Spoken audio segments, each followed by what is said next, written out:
Welcome to Heartspeak Podcast, episode 272. Know all you possess and know what possesses you. Well, hello there. I'm speaking from a hotel room in Osaka, Japan, and enjoying my stay here, meeting wonderful people. And I hope you enjoyed our new moon in Sagittarius, the truth teller, and how it was associated with Uranus, those unexpected happenings. And maybe you, like me, found myself speaking out about something that had previously been the elephant in the room. And this all happened during a seminar that I was attending or speaking at alongside a fellow doctor who was speaking on the question of whether or not mental illness was associated with being possessed by spirits. And it was an interesting subject, something that I had looked at myself in other ways, and obviously had come across other people, other cultures that believe that when we become sick, especially mentally, that perhaps it is because we are being possessed by a spirit or being interfered with by a spirit perhaps who is unsettled or has not, of course, gone to the light. And I think the interpretation that this doctor brought to our conversation was a little simplistic, because I don't think every mental or physical illness is due to something external to us. And in my own experiences of working with possessions and working with someone who did a lot of work in that field, she always said that very few people are actually taken over by a spirit world or by something in the spirit world. Most of the times, what possesses us are thoughts. And I think that's much more common for most of us, that we don't even have to be thinking about illness, but many times the thoughts that we have in our head are those that are handed down to us, perhaps by parents or our ancestors, and they just keep running through our minds, don't they? But I think even in more general terms, it's often our own thoughts that possess us. And they're the ones that we can't get out of our heads, and where they've come from, maybe, as I say, ancestors, or it might be past lives. But in the end of the day, it's really that we're tapping into the collective unconscious, and we keep regurgitating and reminding us of these thoughts. And so I wanted just to spend the first part of this podcast talking a little bit about this. And then the second part of the podcast I've pre-recorded, which is a meditation that goes along with the work that we did in the last podcast. And I really wanted to offer the chance to make choices about what do you want to bring forward in 2024? What are the choices that are available to you, and what choices do you want to make? So do stay on for the meditation at the end.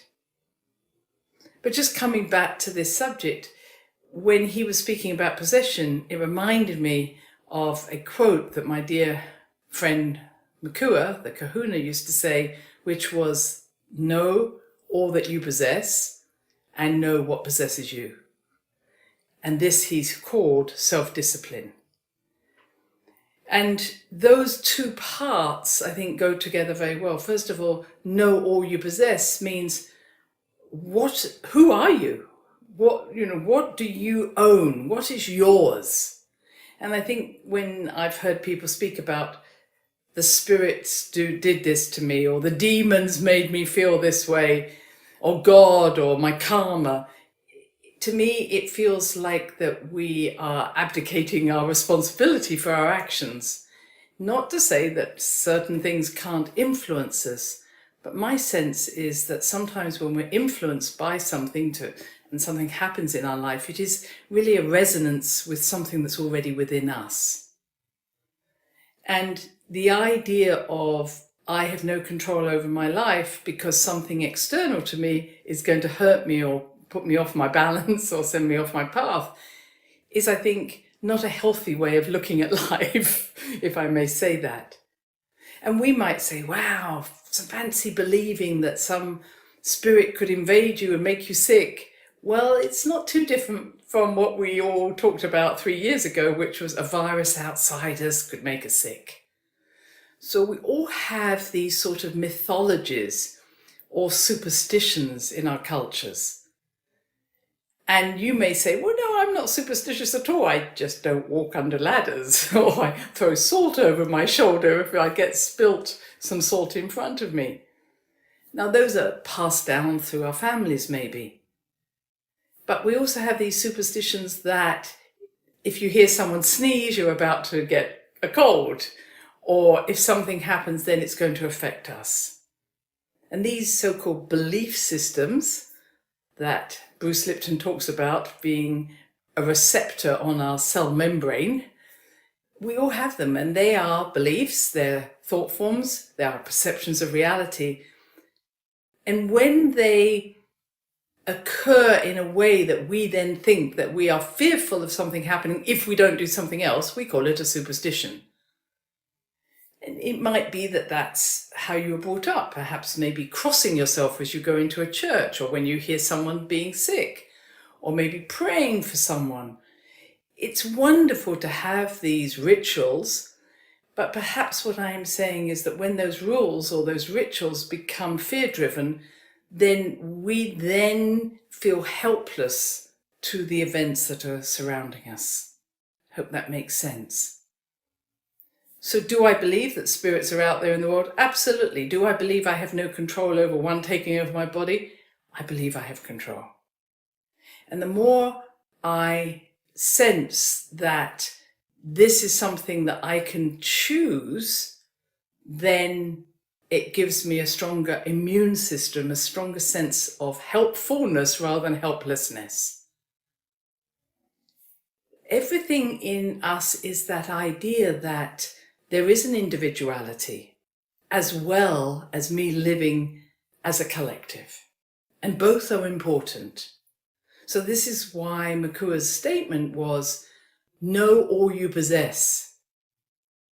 In other words, celebrate yourself. And it's just so interesting. I meet it wherever I am in the world, but I'm seeing it here in Japan. If I say to someone, you're really good at something, or they go, oh, no, not me.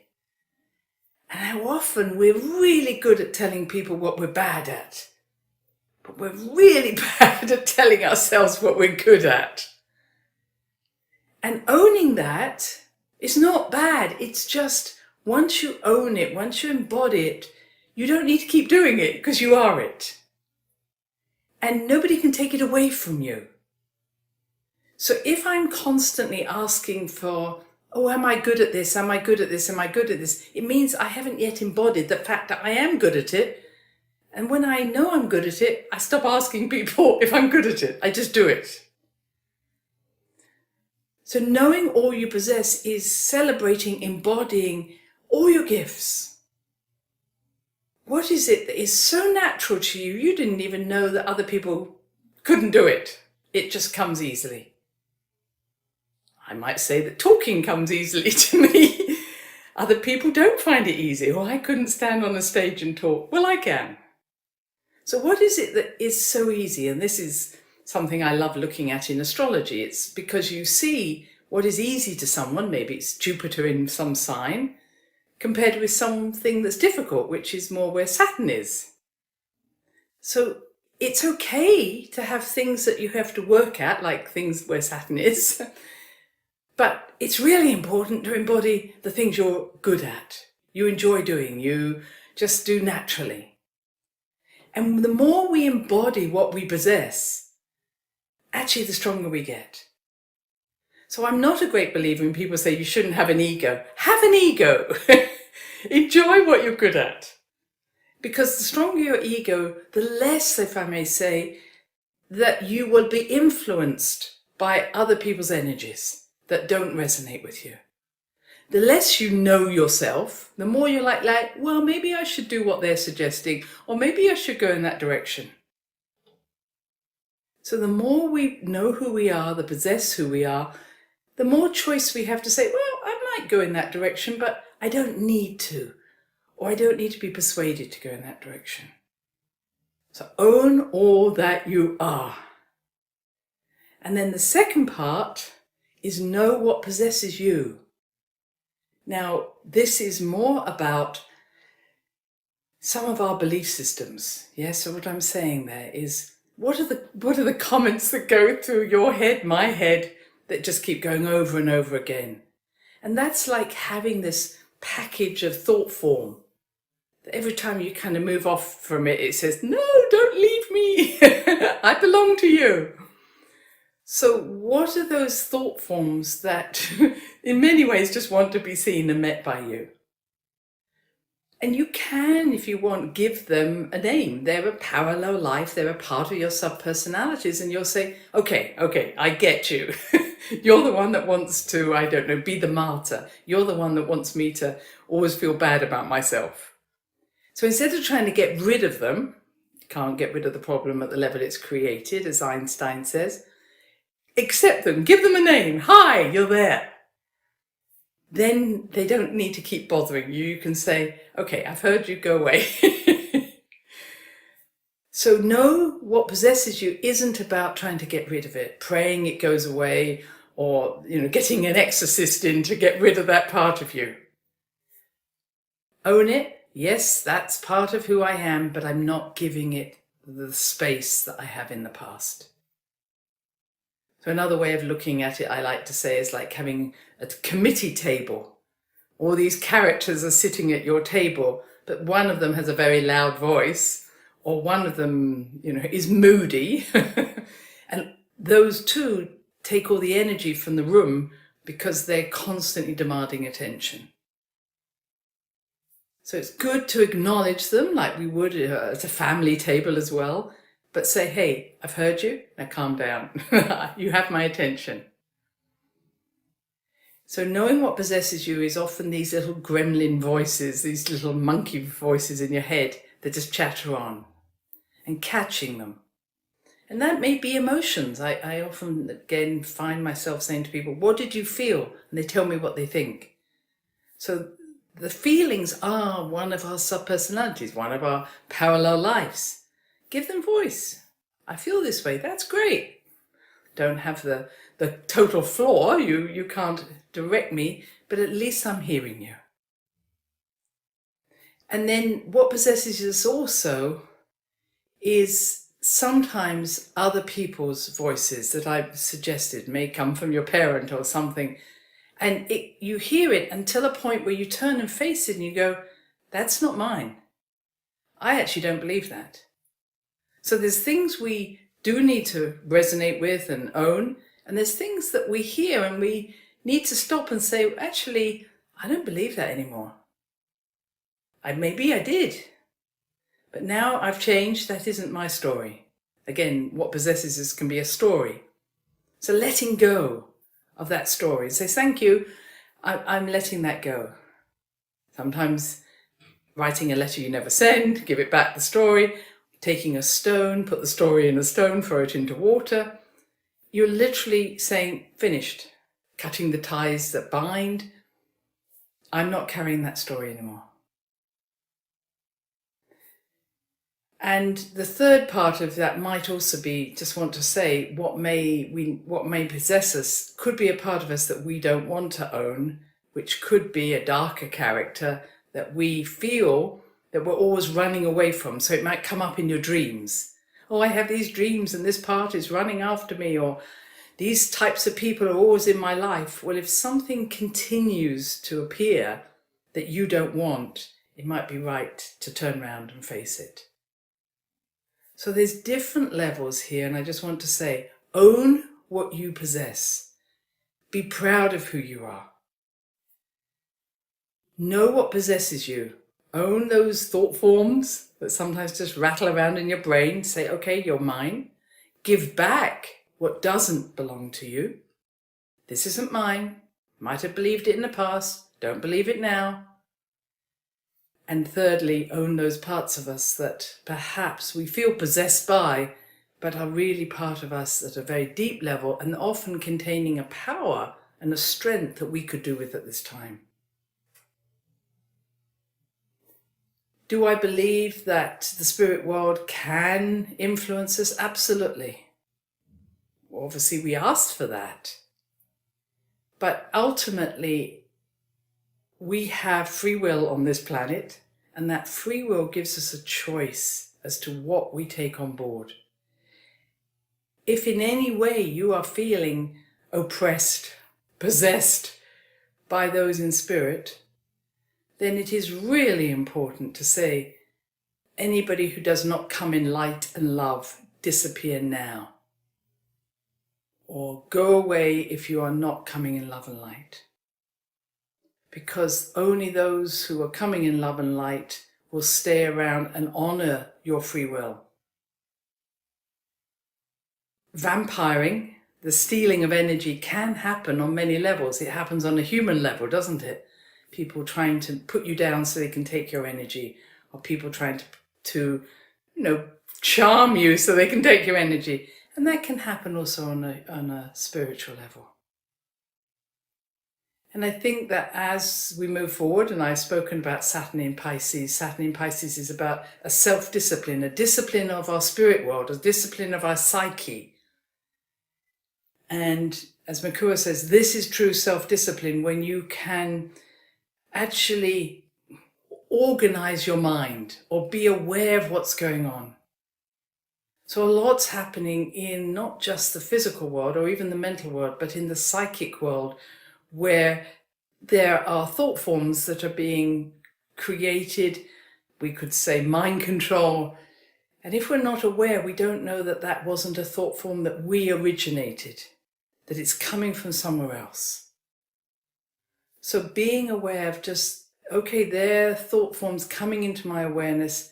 This is not in harmony with my soul. This does not nurture me. Thank you very much. Go away is really important. So the ability to be mindful of what is coming towards you in that astral world, in our psychic world, is becoming heightened at this time.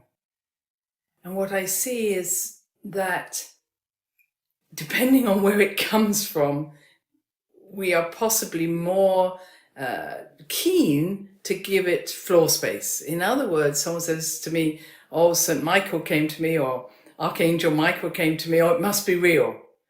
Or Mary came to me, it must be real.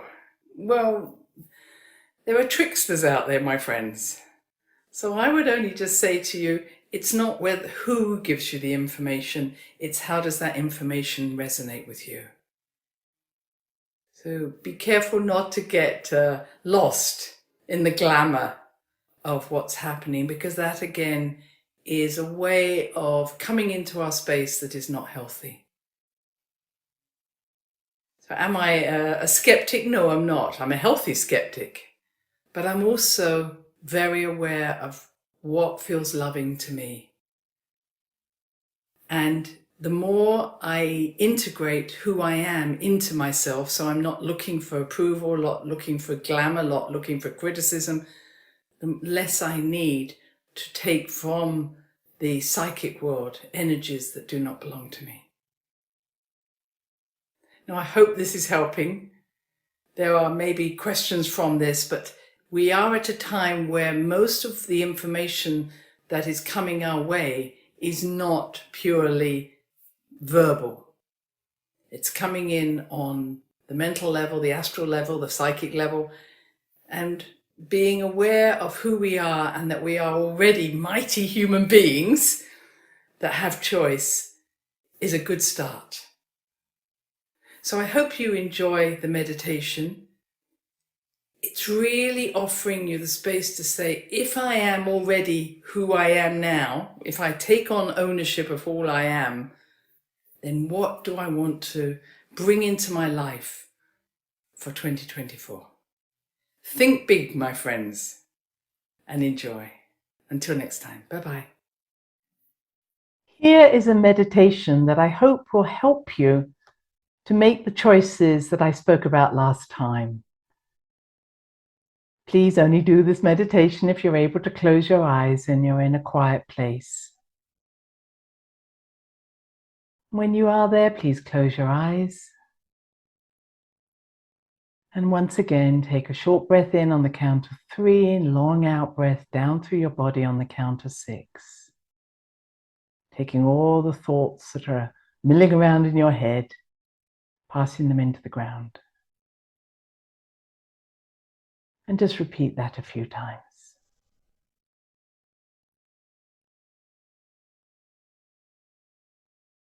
Take your awareness to your heart chakra. Just tap into the compassion you have for yourself.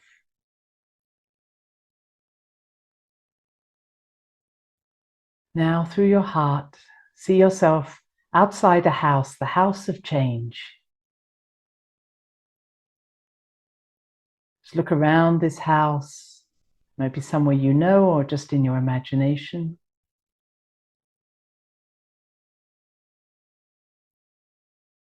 And then go up to the main door. And the door opens to you and you find yourself in a large hallway, off which there are many doors. All the doors are closed at this time.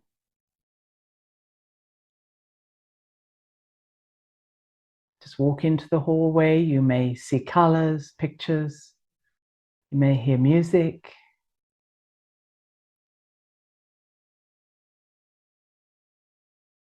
And then you hear one door opening. And out steps someone who loves you dearly, who wants to help you to make the choices that are closest to your heart.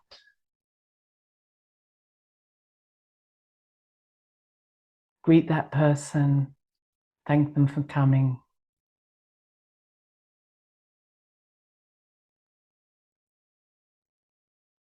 And they are going to take you to just 2 doors at this time.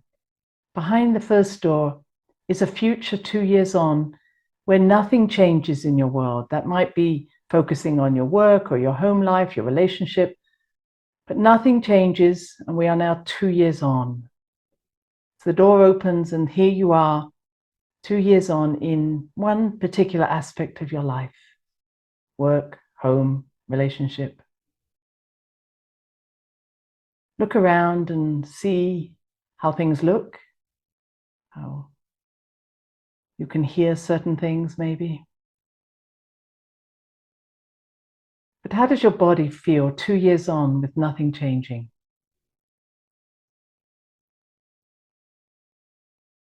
How does your body look if you were to look in a mirror 2 years on?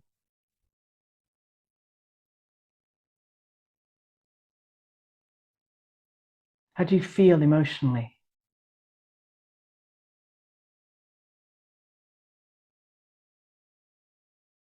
How does your soul feel?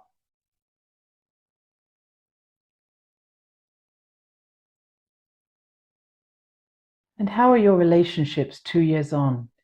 Nothing changes.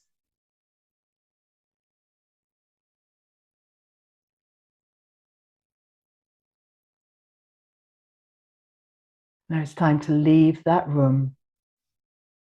Go back to the main hall, speaking to your loved one about what you've experienced.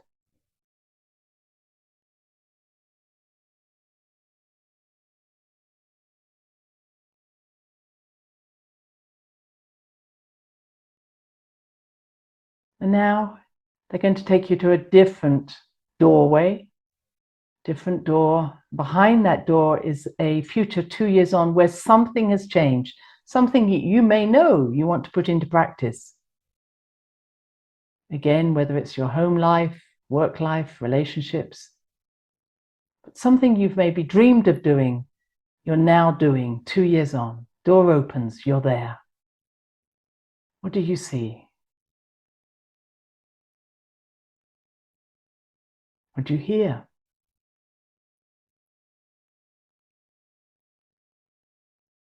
How does your body feel and look 2 years on in this particular future?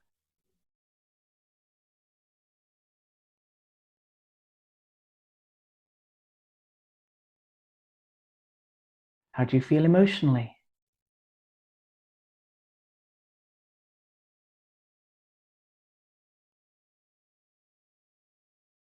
How does your soul feel 2 years on in this future?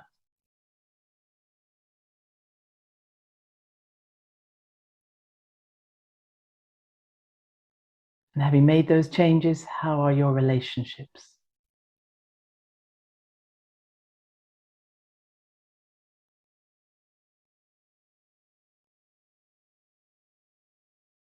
Now it's time to leave that room and return to the main hall and speak to your loved one knowing that there are many different futures, many parallel lives that you could enter if you choose, as long as you're living in the here and now. Speak now. Maybe even listen or make decisions.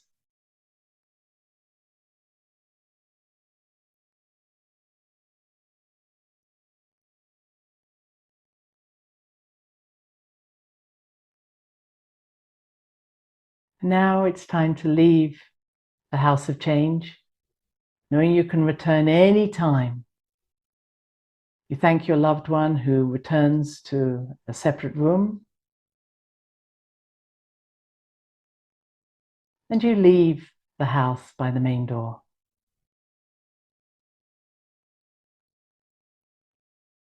And then you slowly bring your awareness back to the room where you are.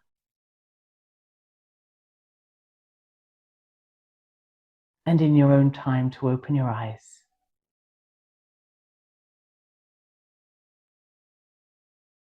I hope you enjoyed that meditation. This is the quickest way of knowing what is truly following your bliss from the here and now. What is your passion?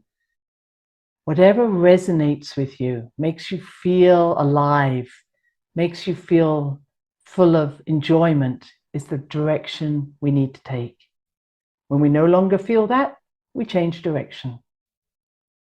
But being able to resonate with a truth within our intuition is the quickest way of knowing that we are becoming that fully realized human being. Until next time. Bye-bye.